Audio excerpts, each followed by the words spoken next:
GAFA TV, tu canal online, presenta pensamiento crítico, pluralidad de voces, miradas, oídos y verdades desde la cotidianidad, la academia, la política, la economía, la sociedad y la cultura para construir conceptos y propuestas transversales e incluyentes. Sean bienvenidos a Pensamiento Crítico.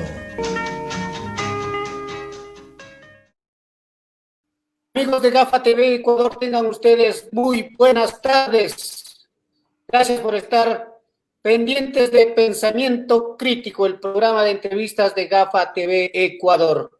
Pueden seguir en Facebook, en Twitter, Instagram, YouTube y por supuesto nuestro online como GAFA TV Ecuador. Esta tarde nos acompaña la señora Nalia Aguilar. Ella es jefe del Sistema de Museos de Quito.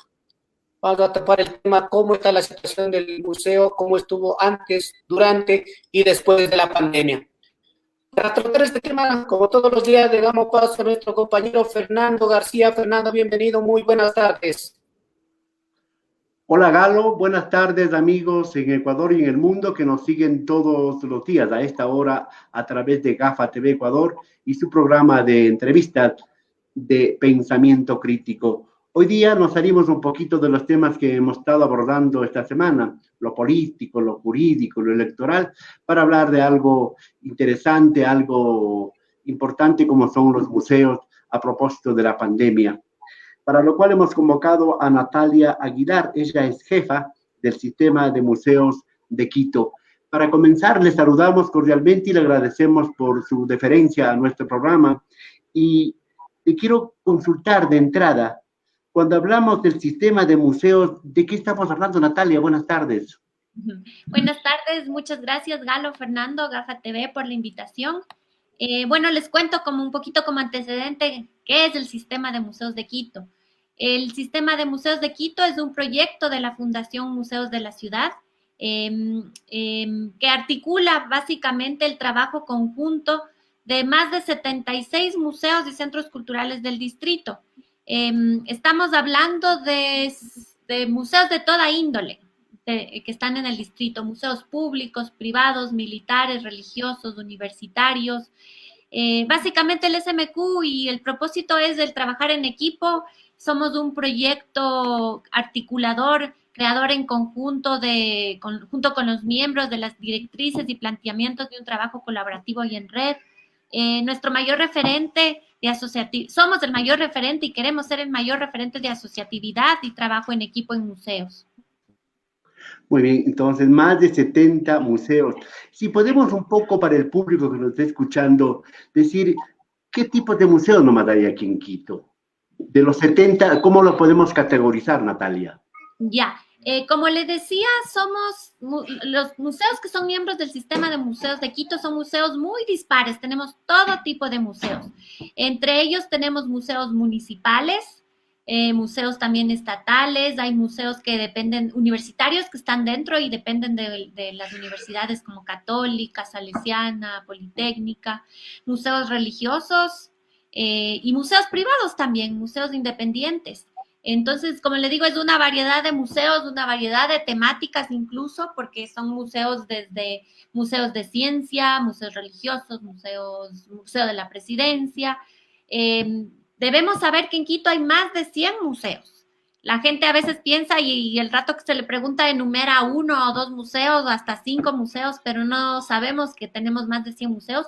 Dentro del Sistema de Museos de Quito, los museos que son miembros, somos actualmente 76. Muy bien, hay más de 100 museos y de diferente tipo y de diferentes temáticas, ¿verdad? ¿Y hay público, o sea, hablábamos antes de la pandemia, ¿ya? ¿Hubo público o había público para todos estos museos, para todas estas temáticas en Quito?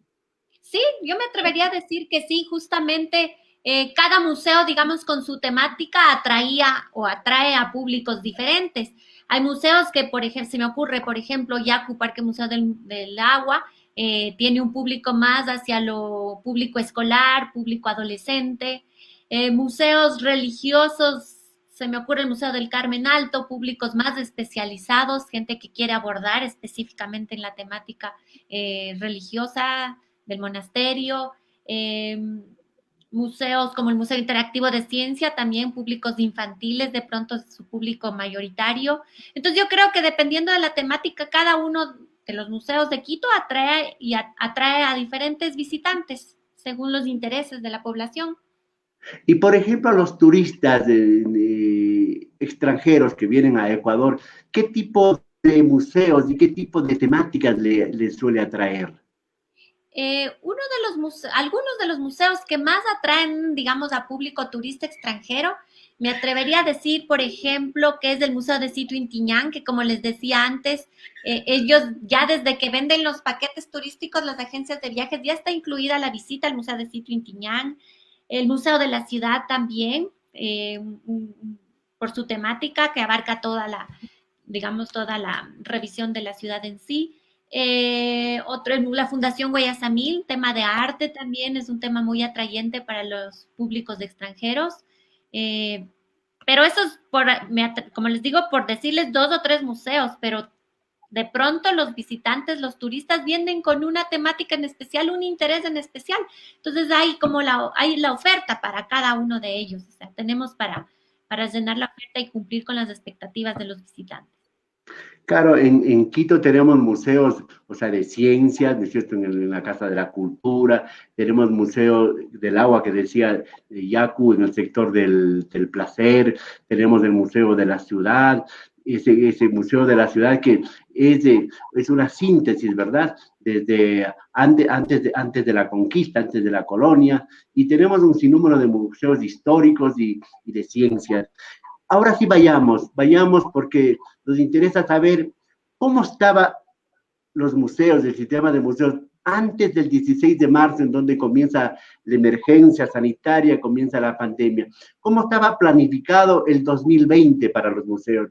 Y eso se frenó así estrepitosamente, pero ¿cuál era la programación que tenían ustedes antes de la pandemia?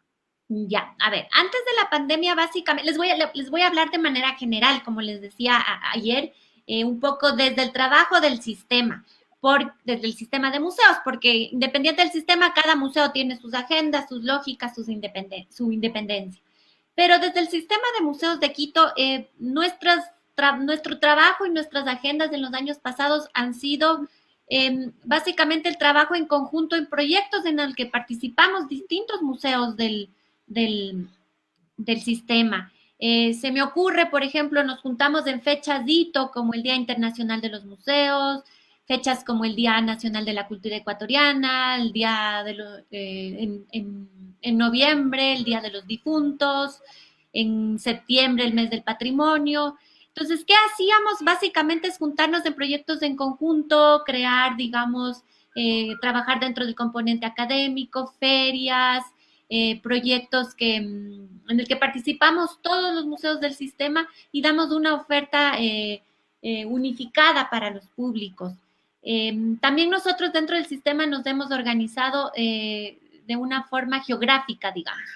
Tenemos 4 nodos geográficos que trabajamos también en conjunto en estas fechas hito, en una programación conjunta. También uno de los fuertes y de las líneas estratégicas del SMQ es el trabajo en la línea de educación, que básicamente es crear espacios de fortalecimiento, de capacitación para brindar herramientas al personal de los museos miembros del sistema. Entonces, todo eso, como le digo, desde el 2011 que viene funcionando el SMQ, se ha dado de una forma, digamos, muy interesante, demostrando un trabajo colaborativo y en red muy fuerte. La pandemia nos sorprendió a todos porque nadie se esperaba. Yo creía que nadie estaba preparado para lo que se nos vino encima. Los museos tampoco. Entonces, ¿qué es lo que hicieron los museos? Es adaptarse. Creo que el proceso de adaptación y creatividad en los museos a partir del 16 fue muy interesante porque no nos podíamos quedar con los museos cerrados y con los brazos cruzados. Dígame. Natalia, en todo caso, a partir del 16 de marzo, la cuarentena que vino hasta el 3 de junio, ¿verdad?, que se cambió de color de semáforo en Quito. ¿Cuál fue la actividad? ¿Cuál fue el desarrollo que tuvieron internamente dentro del sistema y los museos? ¿A qué atendimos los museos justamente en este periodo de pandemia? es a no perder la comunicación con los públicos. Entonces, ¿qué es lo que hicimos? Adaptarnos y buscar, como le hablaba antes, otra herramienta, de pronto no la visita presencial, pero sí buscar y valernos de la tecnología, de las redes sociales, para estar en continuo contacto con los públicos, para ofrecerles igual toda la oferta educativa, las agendas que los museos no han dejado de preparar en esta pandemia.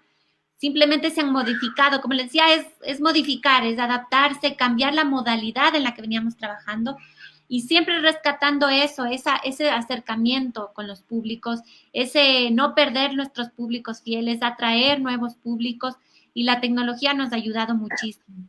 A través del sistema de museos que hemos hecho, crear proyectos en conjunto que nos permitan visibilizarnos. Por poner un ejemplo, trabajamos por el Día Nacional de la Cultura Ecuatoriana en un proyecto que se llamó El Reto de los Museos, una gincana cultural alrededor de 12 museos que son parte del sistema. Entonces siempre es inventarnos nuevas ideas, tener nuevas propuestas para que la gente, visite los museos virtualmente ahora, conozca las ofertas, y cuando algún rato podamos regresar, puedas llegar a visitar el museo ya físicamente.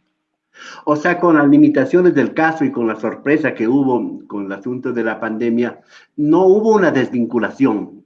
La gente estuvo vinculada a los museos, estuvo vinculada a la propuesta que habitualmente ustedes han estado presentando. Yo me atrevería a decir que sí. Justamente si nos ponemos a ver cuál ha sido el comportamiento de la gente durante la pandemia, ha sido sí consumir muchísima cultura. O sea, creo que la cultura ha sido un aliciente para todos los problemas que se nos vinieron encima con la pandemia. Entonces, la gente ha consumido cultura a través de los museos, a través de la música, a través de los teatros.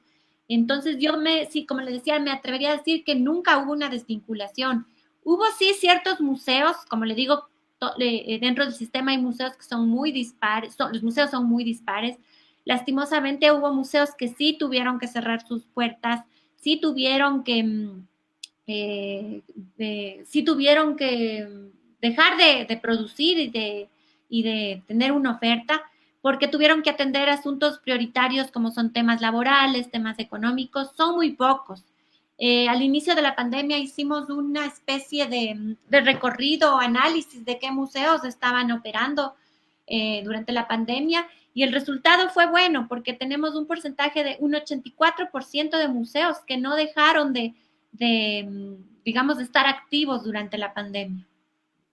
Pero también como hay museos que viven del asunto del financiamiento, de las entradas, ¿cómo lograron financiar, cómo lograron sobrevivir y cómo fue el asunto del trato con el personal, con la gente? Ya, eso también le puedo decir a manera general. Como usted dice, efectivamente muchos museos, sobre todo los museos que no reciben asignaciones, sean municipales o del Estado, viven de la taquilla, y eso es lo que les mantenía. Entonces, para ellos la situación ha sido mucho más difícil. Estos museos son justamente los que les digo que han tenido que parar su producción de contenido, su producción de oferta, por atender estos temas. Entonces, muchos están luchando todavía ahora por mantenerse abiertos, por poder abrir de pronto en un par de meses. Lastimosamente se han tenido que desvincular gente. Hay una variedad de casos dentro del sistema, pero tenemos también museos que han estado sufriendo muchísimo más que otros, y es por eso que esperamos que la gente luego de la pandemia regrese a los espacios, así sea paulatino, poco a poco, pero que sí siga consumiendo cultura, que vaya a los museos, que visite con su familia. Eso es lo que esperamos que pase, ¿no? Una reactivación de los museos. Señoras y señores del Pensamiento Crítico, esta tarde estamos conversando con Natalia Aguilar, jefa del Sistema de Museos de Quito. En todo caso, ¿no hay el peligro de que algún museo no vuelva a abrir, de que algún museo desaparezca de pronto, Natalia? Sí se ha pensado que puede pasar eso, y como le digo, hay museos que tienen más riesgo que otros de que esto suceda, pero por lo pronto sí me atrevería a decir y a darles la buena noticia de que no hay hasta el momento un museo que haya cerrado. Entonces esperamos que esto pase pronto y que se puedan reactivar. ¿Y alguna noticia respecto a personal que se haya contagiado o que haya tenido alguna fatalidad? ¿No, no hay que lamentar nada de eso? No, o sea, no. Desde el sistema de museos de Quito no tenemos conocimiento de esto. Evidentemente es muy baja la posibilidad de que eso haya pasado, porque hasta el momento, como le dije, los museos se han mantenido cerrados. Desde el 16 de marzo, todos los museos de Quito cerraron y actualmente, hasta el momento, el día de hoy, tengo el dato de un museo que está abierto con los debidos protocolos de bioseguridad. Entonces el riesgo fue muy bajo porque en realidad los museos no estuvieron recibiendo público. La mayoría de personal de los museos se mantuvo en teletrabajo, produciendo desde sus hogares. Entonces el riesgo fue muy bajo. En todo caso, la emergencia y el estado de excepción se termina, ¿sí? Se termina el 12 de septiembre, es decir, el 13 ya vuelve la normalidad, entre comillas, la nueva normalidad, y viene el cuidado ya de cada persona, de cada familia. ¿Cómo están trabajando? ¿Cuál va a ser la oferta? ¿Cómo piensan reabrir los museos de ustedes? ¿Cuál es la idea que tienen al respecto? Ya, efectivamente, bueno, igual la manera general, tenemos ya la resolución del COE del 1 de septiembre, justamente con esta resolución nosotros los museos ya tendríamos un marco o una base legal para poder abrir los museos. También, como les decía antes, no todos los museos se van a volcar a abrir inmediatamente los museos del 13 de septiembre, porque, porque cada uno de ellos debe seguir ciertos protocolos. Nosotros, más o menos desde mayo, trabajamos en conjunto con el Ministerio de Cultura y Patrimonio. Ellos trabajaron en el protocolo de apertura de los espacios en el que ciertos museos del sistema de Museos Quito pudieron aportar, dar sus sugerencias. Este documento se socializó ya y es un paraguas, digamos, para todos los museos a nivel nacional, para que cada uno de ellos abra. Esto, sin embargo, no significa que cada museo deba cumplir con sus protocolos internos, dependiendo de sus particularidades. Entonces, ¿qué les puedo decir? Desde esta noticia que tuvimos del estado, que termina el estado de excepción el 13 de septiembre, muchos museos han estado trabajando ya en proyectos piloto de aperturas progresivas. Como le digo, no vamos a abrir de una, sino con proyectos pilotos, aperturas de aquí hasta fin de año. De pronto otros museos abrirán ya próximo año. Actualmente muchos museos lo que pretenden luego del 13 de septiembre es abrir sus museos previa reserva a grupos pequeños para que se les atienda con un horario en específico a los grupos que hagan su reserva y no abrir de golpe una apertura al público en general para evitar justamente, para dar mayor seguridad al público. En todo caso, me imagino que deben estar ideándose algunas ofertas, algunas estrategias especiales para volver a llamar la atención al público, ¿verdad? Porque es un comenzar, es como un comenzar, un empezar de nuevo, después de prácticamente medio año, 6 meses de pandemia. En todo caso, usted como experta, como jefa del sistema, ¿cuál ve el futuro de los museos en este momento, teniendo la tecnología como aliada y otros elementos? ¿Cuál es el futuro que usted ve a los museos, no solamente en Ecuador? Ya, yo me atrevería a decir que el futuro cercano de los museos es, al igual que muchos otros sectores, yo creo que va a cambiar definitivamente el comportamiento de la gente, las visitas, justamente porque la gente todavía tiene, digamos, el recelo de ir y volcarse a espacio público, a teatros, cines. Entonces, el regreso o entre comillas, a la normalidad va a tomar tiempo.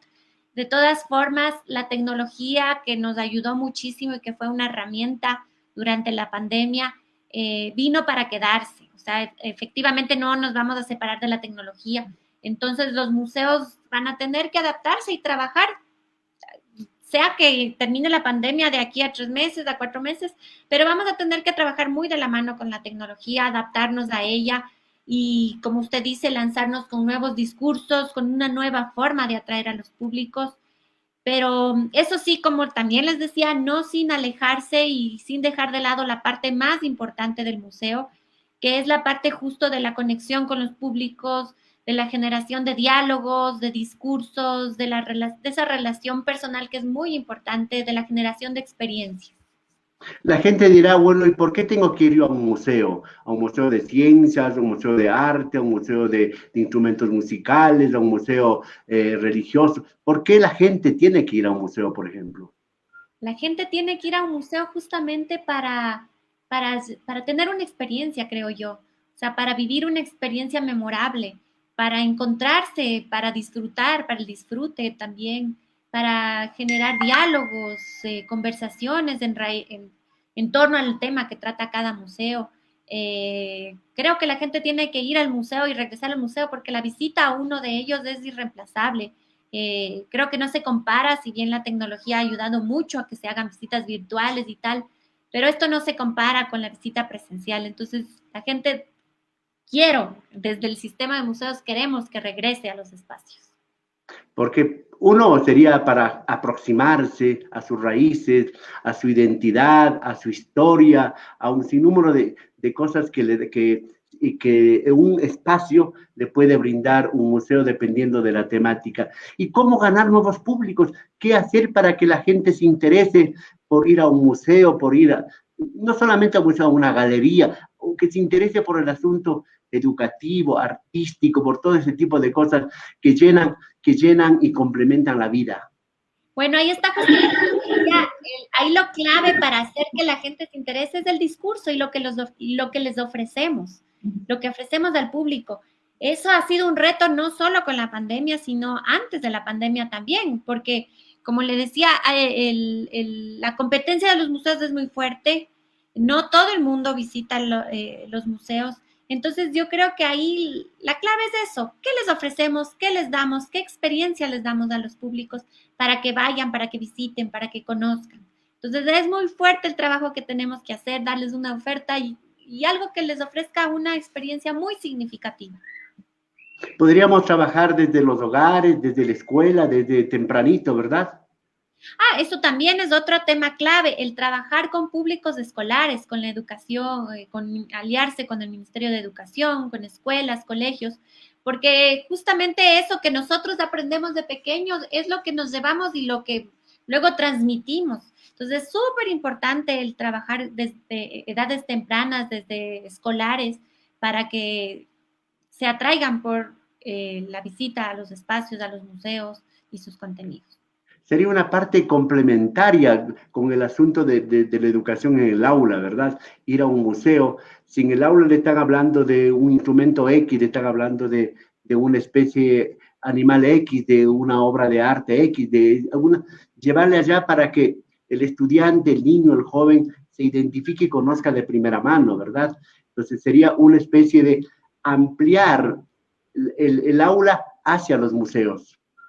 ¿Qué sería para mí? Sería importante.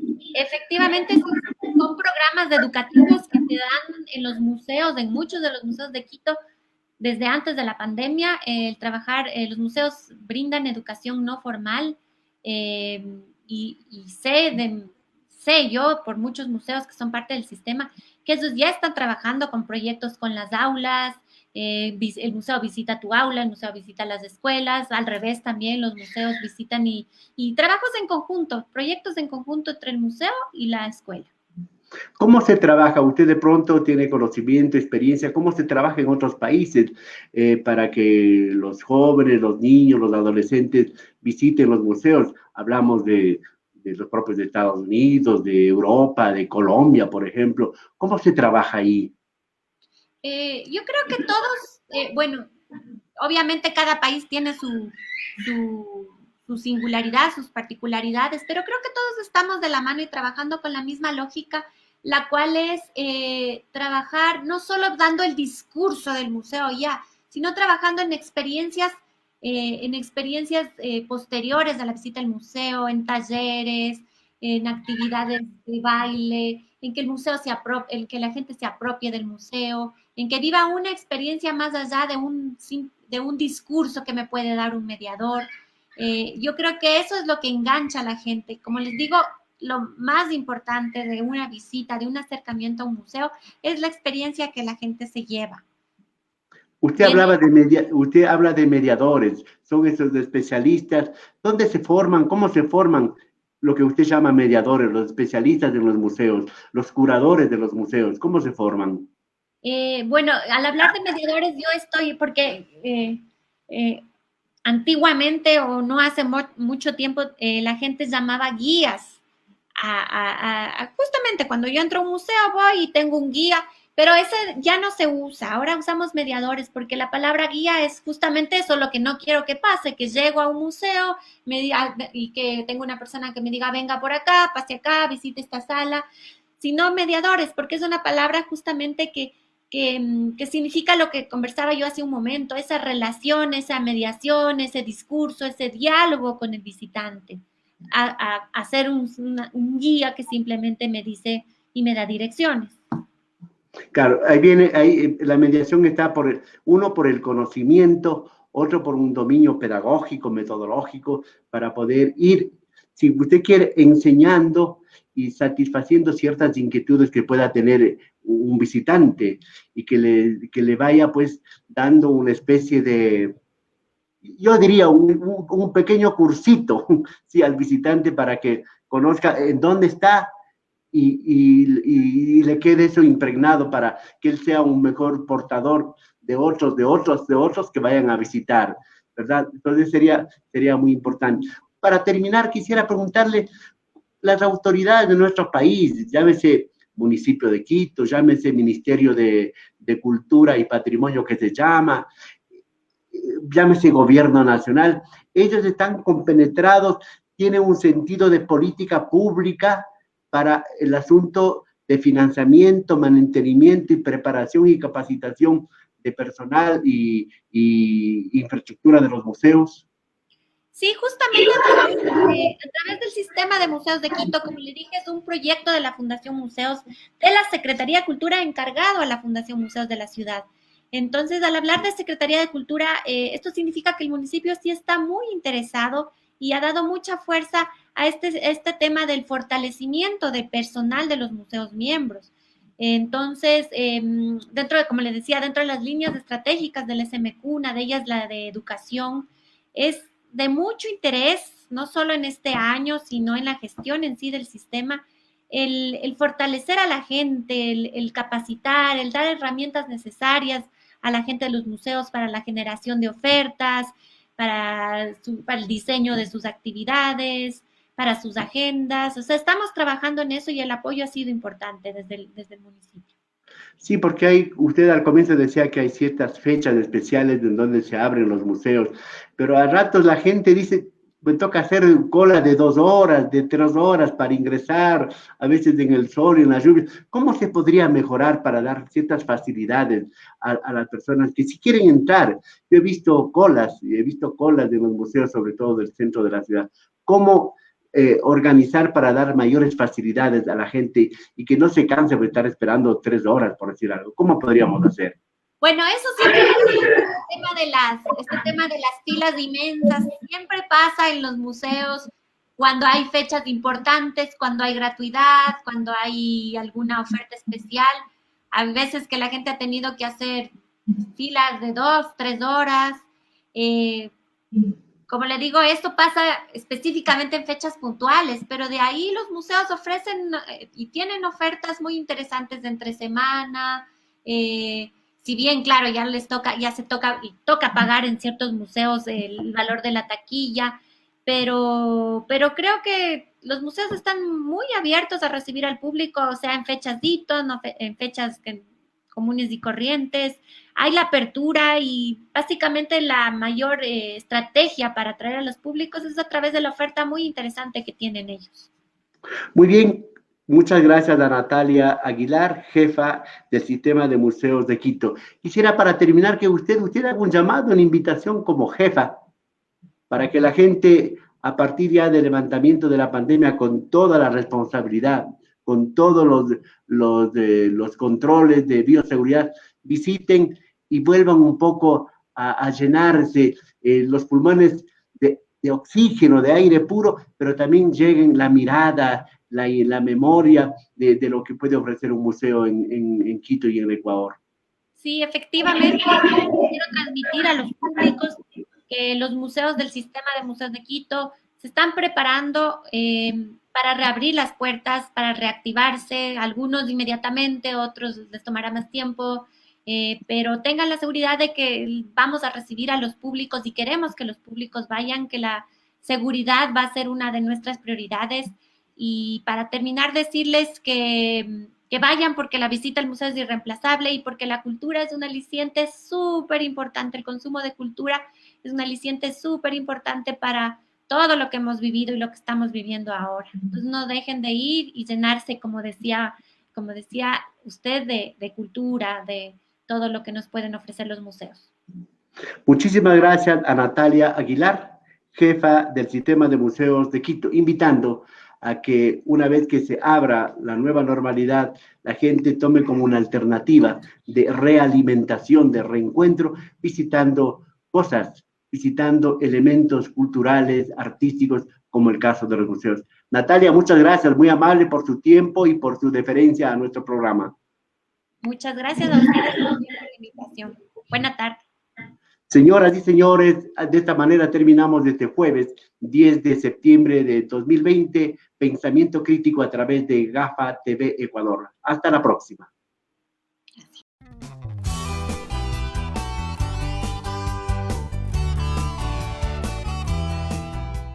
Somos GAFA TV Online, desde Quito, Ecuador, para todo el mundo.